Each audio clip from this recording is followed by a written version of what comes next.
លោកស្រីនាយរដ្ឋមន្ត្រីថៃគាត់បានចុះទៅផ្ទាល់ដល់កន្លែងកើតហេតុអគាររលំដោយសាររញ្ជួយដីកើតថ្ងៃទី28កន្លងមកហ្នឹងបានជួបជាមួយនឹងមនុស្សដ៏ច្រើនជាពិសេសតំណាងពលករភូមា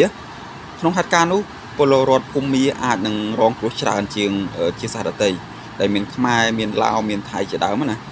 ហើយពេលនោះតំណាងពលករភូមាម្នាក់បានដុតជង្គង់ក្រាបសំពះអរគុណលោកស្រីនាយរដ្ឋមន្ត្រីទៅនាយរដ្ឋមន្ត្រីស្ទុះទៅចាប់ទាន់នឹងអង្គរៈរបស់លោកស្រីនាយរដ្ឋមន្ត្រីនៅក្បែរហ្នឹងគឺចាប់ទាន់ហើយมันអនុញ្ញាតឲ្យឲ្យក្រាបសំពះទេគឺបានន័យថាឈួរជជែកគ្នាធម្មតាបានហើយចង់អរគុណសំពះអីបានគ្រាន់តែមិនឲ្យលុតជង្គង់សំពះទេឃើញរូបភាពបែបហ្នឹងធ្វើខ្ញុំនឹកដល់គ្រួសារមួយដែលគេស្គាល់ថាជាគ្រួសារមានអំណាចណាខ្លាំងតែសង្កេតឃើញពួកគាត់គ្រួសាររបស់គាត់និយាយរួមទៅគឺតែមានមោទនភាពនៅពេលដែលបានគេលុនក្រាបសំពះខ្លួនណាមែនទេមនុស្សយើងបើសិនជាត្រឹមតែថាគិតជាមនុស្សដូចគ្នាដូចមិនមានអ្នកណាលើសអ្នកណាទេហើយការលុនក្រាប